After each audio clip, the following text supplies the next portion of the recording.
Berislam itu adalah berserah diri. Bagaimana mungkin kita mau berserah diri tanpa merasakan kesadaran ruhani, pengagungan kepada Allah?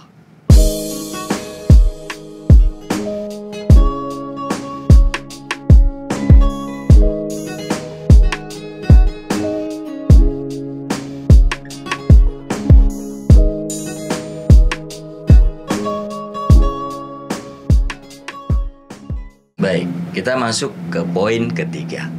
Poin ketiga ini adalah pengagungan kepada Allah, at-ta'zim.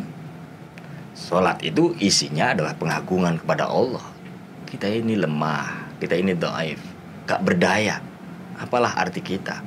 Tidak ada itu kesuksesan berangkat dari diri kita. Itu syariatnya saja. Pada hakikatnya semua Allah yang menggerakkan lisan kita, membolak-balikkan hati kita.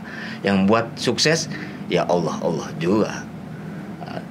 Yang membuat kita sadar bahwa ini adalah sebetulnya cobaan, ini adalah ujian Allah. Itu kan sebetulnya juga Allah yang menggerakkan hati kita untuk itu.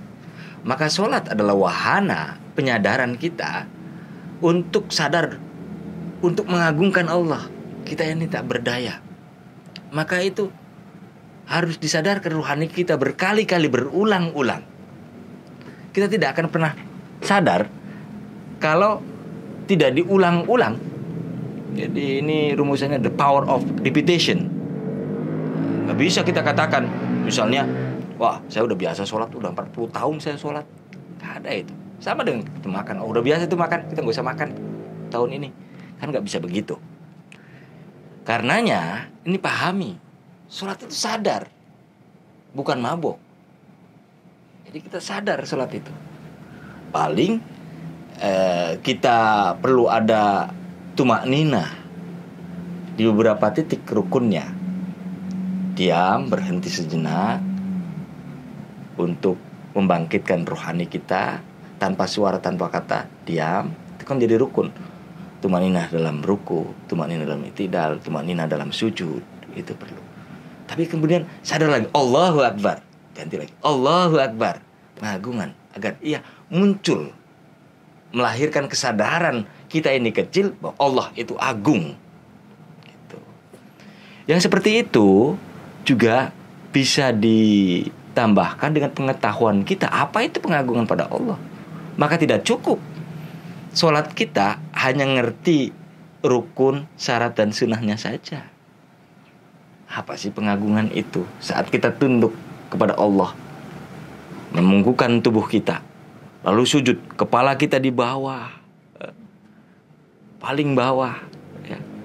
Kemudian pantat kita taruh di atas. Hal yang kita jadikan mahkota kita turunkan serendah-rendahnya, agar ada bangkit, biar kita itu tahu bagaimana memahami ketundukan kepada Allah. Berislam itu adalah berserah diri.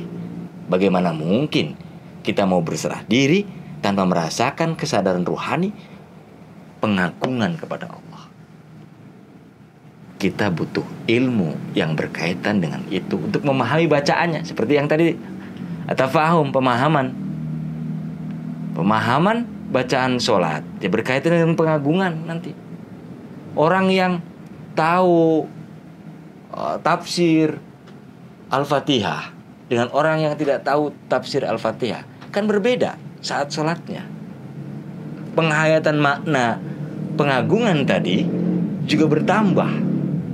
Seperti halnya ketika kita misalnya menghadap atasan, menghadap orang yang punya kedudukan tinggi, kita akan mengagungkan orang yang kita hadapi.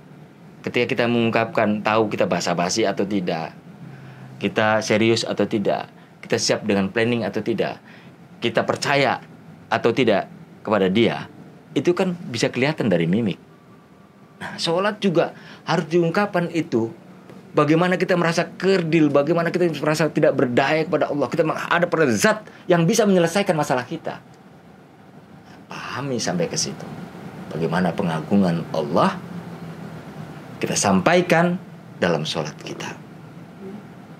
Lalu yang berikutnya, yang keempat adalah al-haibah atau al-khawf.